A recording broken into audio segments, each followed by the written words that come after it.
I'm dancing. I'm having fun. Hey, everybody. It's Charlie Grace. Welcome to Behind the Wheel Wednesday. Thanks so much for being here. Really appreciate that. Let's do a little housekeeping here if this is the first time you're here. First off, enjoy the interactive chat. We are live on YouTube. We are live on Facebook tonight. So much fun. We're going to have lots of really cool guests tonight. And if you have a question, do me a favor and put that question mark in the chat and then ask the question. We'll bring it up, which is really cool. If for some reason we make you smile and you feel ever so generous, we do appreciate all those super chats and really cool tips. And the reason why is because we use that money in our community, in our travel community, to help out others in need, whether it be people who break down, families in need, all sorts of really interesting things. We've used it for people who have, unfortunately, even campgrounds that have been affected by floods and hurricanes. So we just like to pay it forward a little bit. So that's where that money goes. Just want to let you know that. So let's see who we've got in the interactive chat tonight. Oh my gosh, everybody's here already. It's so nice to see our friends. Here we go. Roads of Life. Howdy from Texas. 80 degrees and regular gas is $2.35 cash. That's right, cash, people. Don't forget that. Johnny Lightning's here. Wow, I'm really early night. The world will probably spin off its axis. I think you'll be fine, Johnny. Everything will be fine. No worries. That's right, everybody. Give me a good thumbs up. I really do appreciate your being here. I am currently parked in the great state of Alabama today. Very excited about that. Fuel here, I think last time I looked, diesel was $3.09. How cheap is that? And I think gas was $2.79. So pretty darn awesome. Love that. Kim is here. Just left Scott's live, and now I'm here. Hey, everybody. Love having you here, Kim. Thanks so much. You know, that's what we do at WhatsApp Wednesday group. We just all get together and hang out on a Wednesday, right? Terry Jeffrey. Hi, everyone. Regular gas is $3.07. Very nice, Terry. Wonder where that is. Oh, I'm sorry. $3.07 in Michigan. Thank you for letting me know. I'm not there, but that's good to know because I might be heading up north pretty soon. My good friend, She Devil's here. Good to see you. Thank you so much as well. Gosh, all these great people here. David Green. Hi from Chicago. Sweet home, Chicago. Chi-town. Thanks for being here. And Deborah. Oh my gosh, there's Deborah. Deborah, you have to send me an email. Contact at Charlie Grace Adventures. I'm telling you, I have your package. It's right. And I don't know where your address went to, and I've got to get this out to you. So send me an email with your address, pretty please. And Miss Chatter. Hi, y'all. Hi, CG. Aw, good to see you. So without further ado, I have someone I'm really excited to bring up tonight who's been a good friend, and they're experiencing an anniversary, and we're going to talk about this a little bit. So without further ado, it is the Adventure Detour. You might know them on Instagram. You might know them on YouTube, but I know them as just being really cool RVers. So here we go.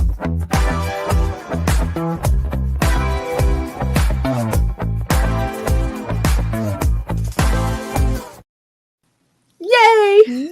Hello, Charlie. Thank you so much for having me.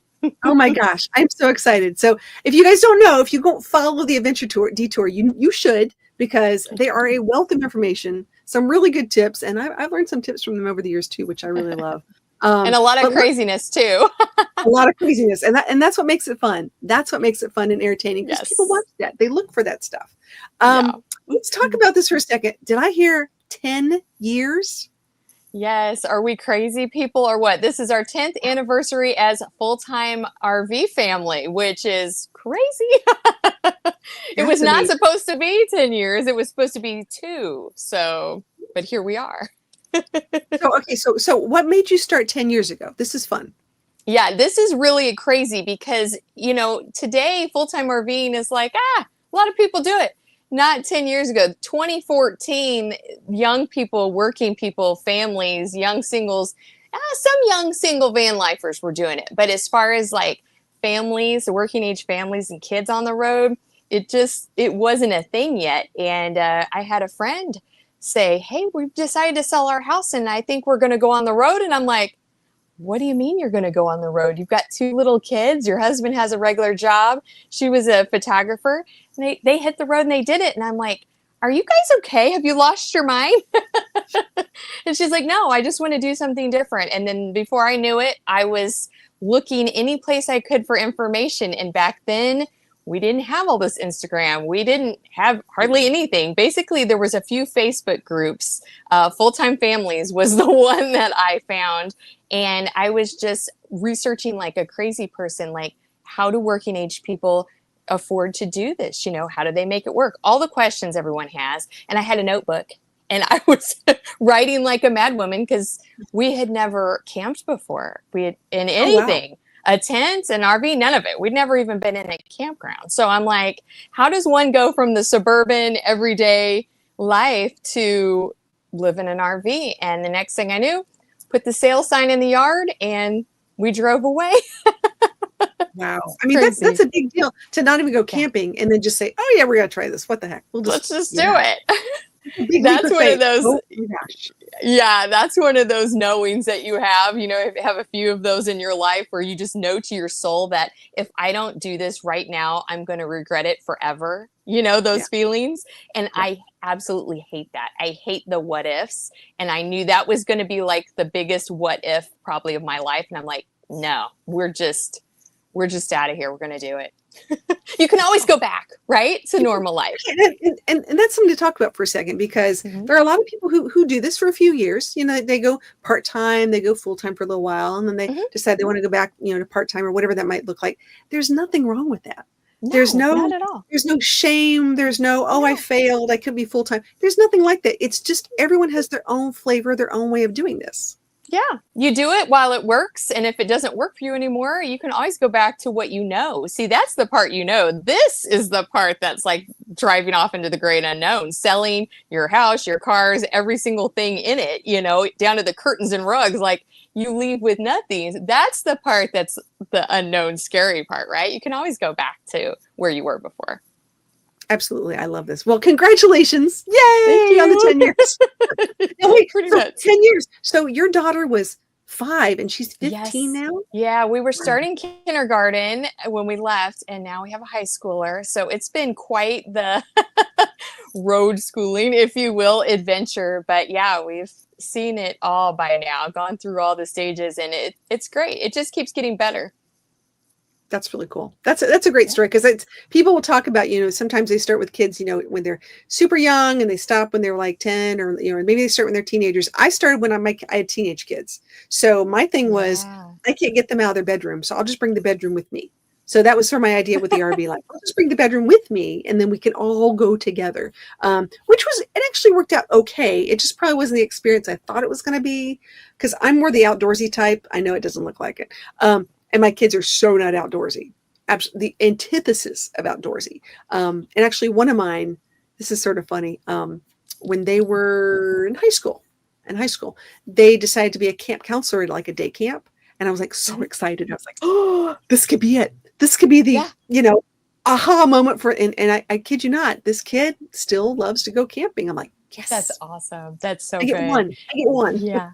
One is better than none. I mean, honestly, if you start when they're littler, they're really excited. I mean, like when our daughter was young, they want to be a junior ranger everywhere they go, every state park and national park, and collect all those badges and do all those challenges. And they're really into marking off each state with the sticker and the whole thing. Now, as teenagers, not so much, because they want their friends, they want the electronics, they want their alone time, and they want their space, right? They're transitioning to independence. So it's more challenging for sure with teenagers. But if you can start when they're younger, it's like magical golden years where you adventure together, and it's epic for sure. It's like the best. I'm waiting. Grandkids.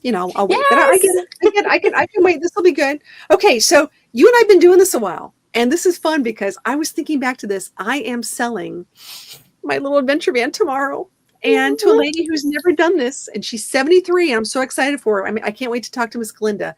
And all I kept thinking about is, what do I need to tell her? How do all the stuff I know, you can't just, I say vomit information on someone. You can't just tell them everything. You really do have to experience things. You do. You do. Things are going to break. You'll have to learn how to deal with it. But if you could give yourself one piece of newbie advice, what would it be? That your budget on paper will never, ever look like your actual expenses in reality, right? Just like you said, there's going to be repairs. Your travels are going to get derailed often due to repairs, weather, health stuff that comes up on the road. So people that are like a real strict personality, almost like a control personality, they knowing what's going to happen and being in control. It's a struggle, I think, for that type to adjust. But that was my type when we started. I was the strict planner, every stop, every date, every activity, all the things. And I instantly realized that wasn't gonna cut it, right? I was gonna lose my mind. So the more you can just embrace all of it as part of your adventure, the better, because both the good and the bad is all going to become, part of your story. So you have to see everything as part of the adventure. The delays for a repair, the reroutes. Well, we were supposed to go here, but there's a wildfire, so we're going here instead, and embrace that new location. And wow, we would have never got the chance to do this if we would have gone the planned route. You have to be flexibility with your mindset, but also have a little extra budget each month than you think that you need, right? Absolutely. And having my name is interesting because I say, just give yourself a little grace. Yes. Don't be so hard on yourself. Yes. I think we get so programmed, and I'm just as much at fault. I'm not going to lie. I have things put together, and I have I want to be here, and inevitably every single Sunday that I'm about to take off, after I sit still for just a little while, something happens. Mm-hmm. That maybe I can't go there anymore, or right. I get a flat tire, or it just puts me in my place once again to realize I'm not in control. No, none of us are. No, it just doesn't work like that. But it is a definite mindset to get into. Like you said, it's really important, because if you can let that go a little bit, you'll enjoy yourself so much better. You really will. And even the rough patch will be funny campfire stories later for your friends. Oh, yeah. This is great. Now, for all our friends who are listening at home and are not seeing this as fun, because David Green says, not to be off topic, but boy, your hair looks great. I'm like, oh, thanks, man. I think both of your hair looks really nice, but thanks I washed it. It's a big deal. It is when you get a chance. I know that's funny, but yeah, when you get a chance, we could talk girl math on hair all day long, because I'm telling you, there's day one hair, which you get it washed and all pretty and you get all done. Then day two, you're like, not as good as day one, and you're trying to figure it out. And now you're supposed to not wash them every 3 to 4. I'm like, I can't go 4 days without washing my hair. I will look like I'll have a bun on top of my head or a hat and who knows what. I mean, that doesn't work like that. So, oh my gosh. Yeah. I have to mentally plan. I have a wedding to go to on Saturday, and I'm already mentally planning. Okay. If I wash it now, then I don't have to wash it then, and I could fix it by then. It's such a stupid thing. Talk about planning, right? I'm on like day 3 or 4, but curly hair, don't care. That's the way it goes. Dude's he's like, I just wish I had that much hair. Mine's just disappearing. That's okay, dude. Trust me. It's a lot of work. Yours is so much easier to deal with. I love this. So much work. Yeah. Johnny Lightning says, misadventures make the best stories. When things go according to plan, it gets boring. You're right. True. Absolutely it can be that way. That's right. Yeah. That's pretty funny. I agree. Of the off the beaten path is some of the best experiences, I always say, small towns are my favorite. I love small towns. Yeah. But I normally don't visit them as much as I like to unless I have a breakdown. Oh, no. When I have a breakdown, I'm like, this is a really cool place. I can have dinner here. I'm going to hang out. Yeah. I'm going to hang out. We'll figure this out. It'll be fine. It's all part of it. That flexibility mindset, I think, is key to enjoying the entire process, because if not, all the repairs and the things that start eat at you, and just let go of those expectations and flow with what happens. And then it can be a really great time. Yeah. Yep. Just go with the adventure. You'll be fine. Okay. Speaking of this, this is good. Best mistake. This is sort of an interesting, I've made some mistakes too out on the road. What's one of your best mistakes? We've made a ton of mistakes. That's most of our content, it seems like. And we still make mistakes 10 years in. So, hey, don't ever put the pressure that you're going to figure it out someday, because it's not really going to happen. Our biggest mistake is the mistake that probably 99% of families make when they go full time, is the misbelief that when you go from a house to sticks and bricks to RV life, that you have to basically get the largest RV that you think you can.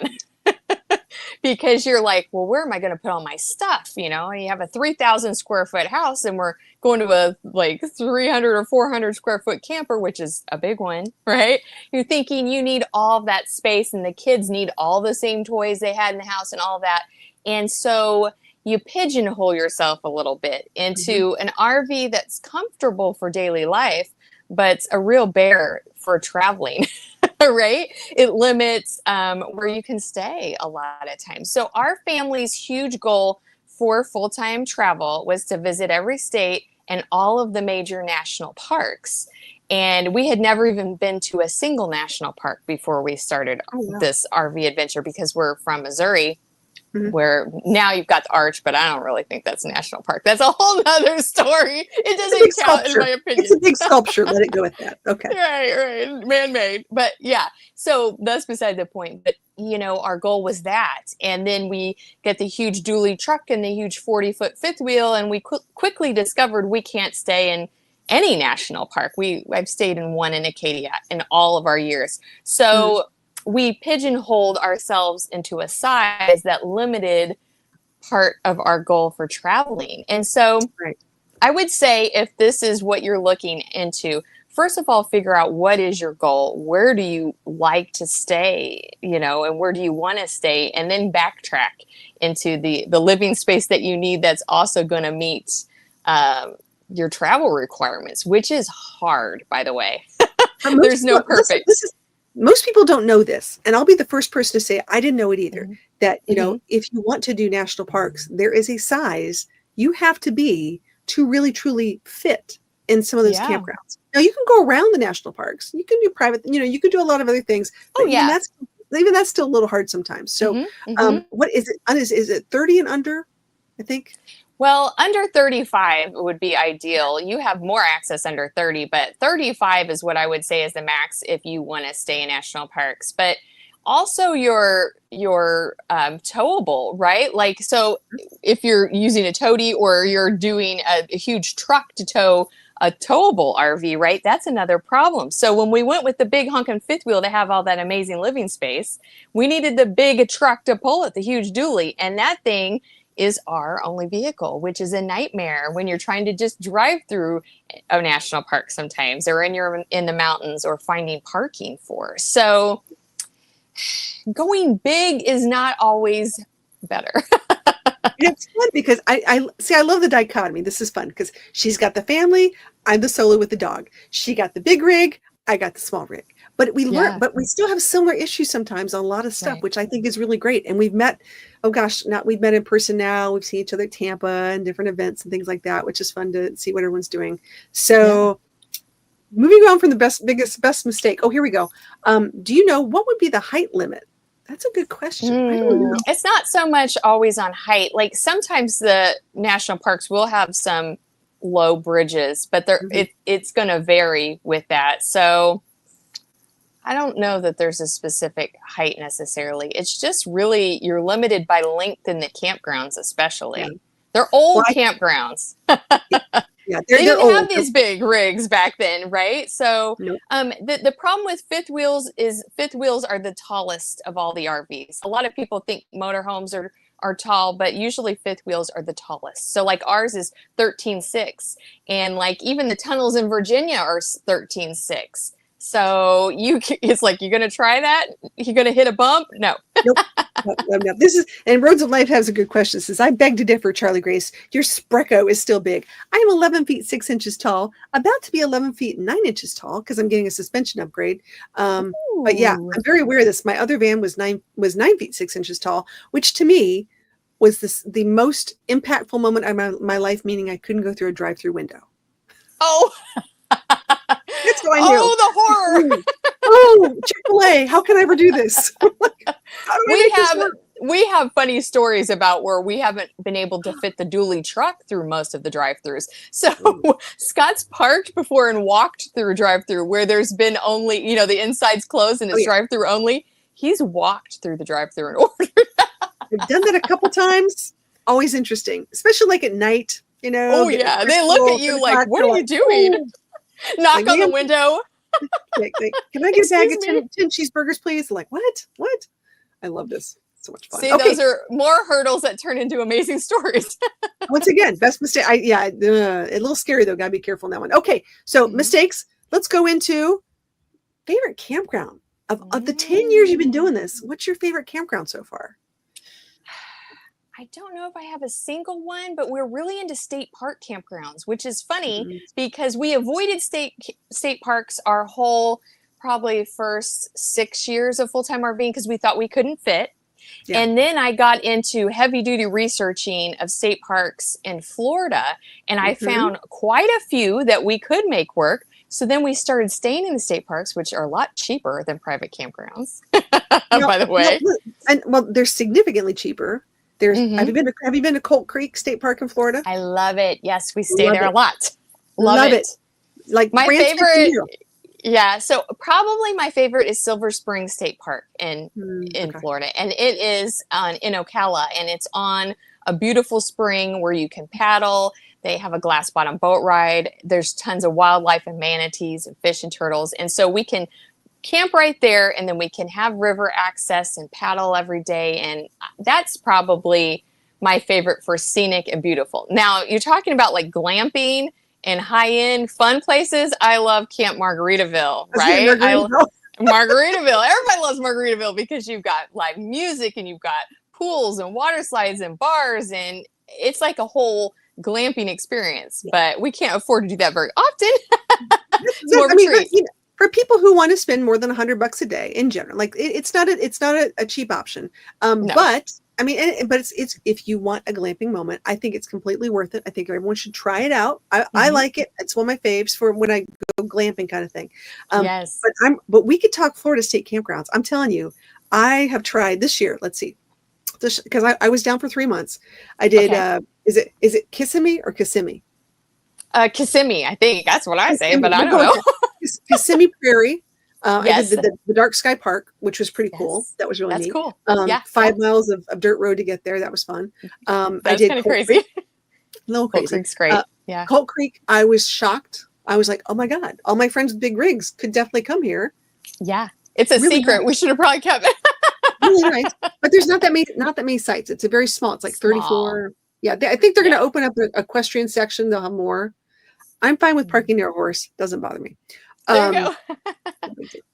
and I had reservations to go back to Hillsborough River. However, with the hurricane, it wiped it out. So they were rebuilding it. It damaged really bad. So I can't wait to see how that turns out next year, because then they'll be able to update things a little more in the campground. I'm excited. We'll see. Yeah, that's a good one. That's a good one. And then Payne's Prairie. Yes, we've been to that state park, but not camped there. That is a beautiful state park. Like Buffalo. Amazing. Most people and wild horses. Wild horses in Buffalo and in Florida. Yeah, crazy. Florida has everything. But I love the state parks. I like the space. I like my dog loves it because we have, we're not right on top of each other. I'm not a big fan of the typical, so I feel like I'm in a trailer hood. Very expensive trailer hood when you're like that. Right. So, I don't like it either. I like some room and some nature. Room. Yes. It's fun. Yeah, cool. See, but there are some epic options. Yeah. And then the state parks in the Keys, if you can get a spot, are amazing as well. And they're also big rig friendly in some of the sites. So you can park on the ocean, but it's just getting a site. Yeah, it's definitely getting. And I think, okay, now you and we can talk about this because I know you've used it and I've used it. And you're the one who got me into this. Uh-oh. What do you use? It's not my fault. No. Your fault. A lot of people are upset and frustrated when they try to get a campground in Florida. And I've been one of those who just sit there and try to Baha'i, Honda State, down Florida, things like that. They never can get the reservations. So you and I are now are you still using the service? Yep. Mm-hmm. Yep. Okay. You talk about it and tell everybody about this. And guys, I'm telling you, if you want to go to state parks in Florida, you have to do this. Go ahead. It's called RVie, which is ARVIE. And it is a service that a lot of you guys might be familiar with cancellation services, and they send you a text if you set a cancellation notification that says, oh, the campground you're looking for has been canceled, that's now open. Well, the problem with that is unless you're literally on the phone and logged in when you get that text, you're not fast enough to get the reservation. Someone else will snag it. So those aren't very helpful. But what RVie does for you is it lets you set up the dates in the state park or national park campgrounds that you're looking for. And if it cancels, it actually books it for you. So you don't even have to be on anything. You don't have to do anything. It's just going to book it for you. So that is kind of a game changer. Really, it is. And not a lot of people use it. Yeah. So here's my thing, because I've used this before. My problem is I'm a planner like you. Yes. And I like to know where I'm going to park, where I'm going to sleep. Yeah. So do you do a lot of, do you a lot of reservation and cancellation reservation? How do you, if you get something, do you just say, well, we lose the reservation, or, oh, we paid our, whatever it is? Because people are getting mad when people cancel nowadays. Yeah, well, ideally you're canceling farther in advance, but like with RV, I mean, these people can't book the state parks 11 months in advance. So I the know. cancellations are not always last minute. Like you can start looking for a cancellation 10 months, up to 11 months. So some of the cancellations are still far in the future. They're not all just last minute. So it really just depends what you set your search up for. Yeah, absolutely. She Devil says, that's one of the reasons I do not like private parks. Campsites are too close together. They Totally are. understand that. And we have They a good are. friend, Naj. Naj is in here. Hello. Howdy, everyone. Sorry I'm late. You are never late. She's always on time. I love that. Here we go. Why do I keep thinking today is Tuesday? I don't know, Broken Nomad. Why do you think today is Tuesday? It's Wednesday. It's behind the wheel Wednesday, buddy. Just saying. He's had a rough day. This is someone who's building a van, and he's been working really, really hard on building this van. I'm very excited. That's why. Yeah, Always that's why. Dude, you're in a different time zone thinking about building a van. That's great. That's exciting, though.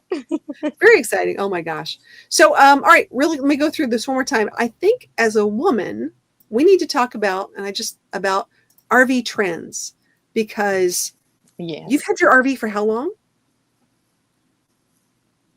I think I lost you for a second. Say it one more time, please. How long have you had your RV? Okay, so the one that we're in now is rig number 2, and it is 7 years old. So we kind of have the itch again to find something else. So what are some things that you would, what's something that would just make you go, oh, wow, I got to have it, or this is what we really need? What are some things you're thinking of? So to me, the hugest gap was what I said earlier, was a size problem for families. You've got to have a big enough rig to fit the family, but then it's too big to go where you want to go. And the smaller rigs don't provide a lot of space for families. So there's a big need in the middle to have flexible bunk type spaces and still a good size, like medium size RV. So to me, like, they're getting better. Like there's a new motorhome that's got a bunk room in the rear, like a whole bunk bedroom in the rear, and it's under 40 feet, which is really great. But what I would like to see is some motorized around 35 feet that still have bunk beds and a decent, like diesel, get up and go. And so that area is a little bit tricky, because you can get a C, but a C doesn't have much storage. So there's like a gap in the middle where I think we could have a smaller, more compact RV with almost like the beds that come out of the ceiling, like a toy hauler, to create additional sleeping spaces without compromising your length. Like they could get a little more creative there. And I think it's starting to kind of come that way, but I would say, and this is an interesting thing, we just had someone pop in. Hey, New Horizons, thanks for being here. You and Tucker, lovely. Thanks for being here. It's sort of funny. People are like, where is it? I got to scroll down for a second. Someone said, well, just get rid of the family. That's all you got to do. Just get rid of the family. You'll lots more space. You'll get everyone. But typically what you're talking about is a larger class C. Because people who have A's, don't go class A RVs, typically don't go in that way, or they have the one bunk that comes down at the top. And when you're dealing with a family, you need privacy and some other issues. It's a different way of looking at it. So from a motorized perspective, I'm just saying I'm seeing what's coming up from a motorized perspective.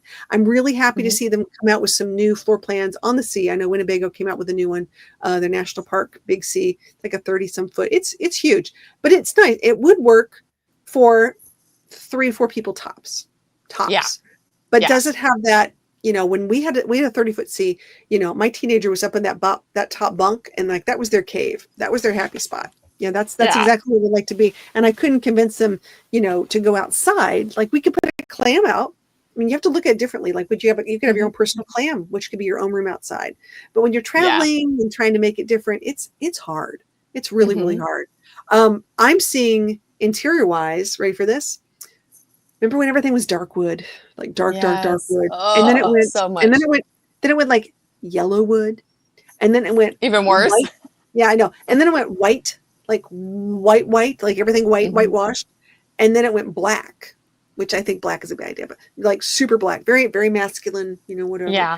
And Yeah. now we're sort of going back to like the little grays, and the grays are just sort of, eh, eh. Interior wise, I want to see more neutrals. I want to see Yeah. more earth tones. I want to see more lighter earth tones that are not just, I'm looking at this black door behind me. Those dark colors just squeeze you in, and they make They you feel do. so small. Yeah. So I'm talking And then to a lot of white is too sterile, if it's all white. too sterile. Yeah, not the same. But I'm talking to interior designer people, and they're trying to show me fabrics. They're trying to show. I'm like, no, let's just talk color first. Let's get the Pantone right, and then we'll talk about the other stuff. Yeah. Because I sometimes think they get shown like, here's what's available. Pick the least, Least awful. exactly right. Yeah, I think we do a little better on that one. Just saying. I agree. I totally agree. It's getting better. It's getting better. Gracie and Jacques. Now, Gracie travels with a really cool German Shepherd dog. Says, my Class C was storage unit on wheels. It's for, you got it for sale. Good for you. Yeah, she has a great Class C. She's now moved into a van. She's downsized, and she's more nimble. She can go places and do things, and it's really, really neat. When you get small, it's different. It's just different. It's hard to describe until you've done it. I like the Super Cs a lot. The Super Cs have more storage. They do.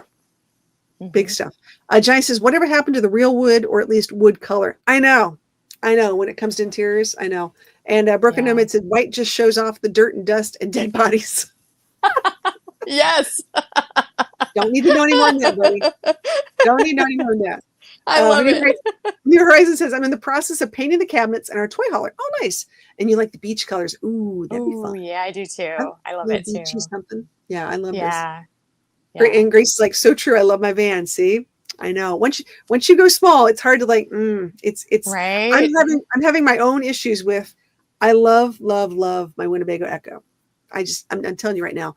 And the only reason why I'm staying in this particular size range, and really it's like I've gone small, big, is because I'm in it so much that I do need that comfort, because I'm working on the road and weather. You're like in Florida right now. We're talking about weather. There are a lot of days I really have to be in it for long periods of time, where when I had the van, I was much more outside. So I needed that good compromise. I think I found the best hybrid I could find for what I'm doing. And that's why I have it. It's perfect. Yeah, it's perfect because you're so compact and you can still go where you want to go, but you have a little more space. Yep, absolutely. That's what I want for families. And it's so hard to find that middle ground. It is. It really is. I think that's the goal. I think we should talk to people at these RV shows. What do you think? We can design it. We can talk about, what are the 5 most important characteristics and who would buy them and why they buy them. I think motorized, of course, is very, it's easier to design towables than it is motorized, in my opinion, for people who do. It is. And so that's why I want to see motorized kind of come along to more. The great thing about towables is it's a lot more like a house, living space wise. I mean, it feels more that way. And I think towables motorized is trying to go that way. And it's got a little ways to go still. A little ways to go. We're working on it though. We'll get there. Yeah. We'll push them. I got this. Yes. All right. Well, I want to just give this a shout out to the chat real quick. If you guys have any questions for my awesome friend here, oh my gosh, on her 10-year Nomadversary, which is pretty awesome this year, on life on the road. Oh my gosh, raising a kiddo, homeschooling. I don't even want to get started on that one because that's a whole nother issue. Repair wise and just trying to keep the whole thing going. How far in advance do you plan? Are you a person who's like me, who has a 4-year calendar, or are you just like month by month? I don't have a 4-year calendar. I kind of like to know about 6 months in advance and then change it. So I usually have a set and I have reservations. I have everything to fall back on, and then I feel good. And then I might just scrap it if I could find something else or if something better is going on. So I like to at least have something set in stone for 6 months. Yeah, it does help. I tend to have it, what I call the reason why I say a 4-year calendar is I sort of dream. I'd like to go to Maine this year, but I know if I do that. If I want to do that, I need to reserve things in advance. Like I need to plan it a little better. So this is my first year. I'm going to Colorado for the summer. Yay! You'll love Colorado. It's amazing. Never done it. Never been there other than to the airport. Now, like just not the same. So gonna spend 3 months. Woohoo! June, July, and August. That's exciting. Nice. You'll have a blast. It's so beautiful. I think Colorado's the new Florida. Can I say that out loud? Yeah, go ahead. So for certain You say whatever seasons, you want. no, there's like for certain seasons, there are places to go. So in the wintertime, everyone goes to Florida Yeah. or Arizona. I like Florida. And then I'm thinking in the summertime, I'm in the South. There shall not be a redhead in August in the South. It is hot. It It is hot. hot. My hair looks like flames just coming up. It's just unbelievable. So you need to It's find a so place. humid. It's so Yeah. humid. Oh, it's sticky. So I'm thinking Colorado might be my answer. I don't know.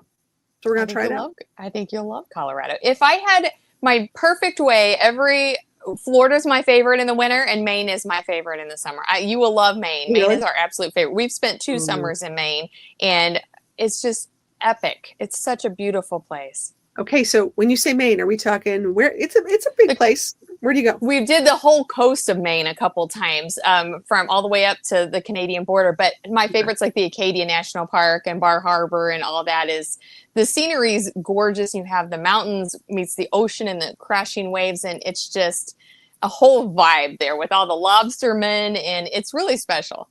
No alligators. Check. That's on my Right? list. Okay. Do you have any bear problems in Maine? Not near the coast that I know of. Now in central Maine, yes, but like Acadia doesn't have. No. And the moose and stuff is not near the coast is a little bit different. Yeah, I would like that. Okay, so yeah, Grace is asking, where do you camp in Maine? She's thinking coastline, up and down the coastline. I think up and down the coast. Yeah. If you can camp in Acadia, it's amazing. Acadia is the one national park that has a newer campground that's big rig friendly. But there's other campgrounds too. So that's the only one we've stayed in the national park out of all of them. That's awesome. I stayed in the Great Smoky Mountain National Park a long time ago, and it was my eye-awakening moment to there's no hookups. There's very little generator hours, very little place for solar because you're shaded, which is not a bad thing. Right. You have to love bears because they will come by and say hi. And I have this thing about, when you travel with a dog, you just get in this whole suburban feel of like, I'm just going to open the door and let the dog go potty and come back in. You can't because Boo-Boo is out there. Boo-Boo. And you're just like, takes you on a whole other level. So to alleviate my anxiety level, I tend to say no alligators, no bears. If I can find a place, you're good. I'm good. I can deal with snakes. I can deal with mice. I can deal with weird stuff. I like to be an apex predator. Yeah. There you go. That's perfect. Don't ask me so much.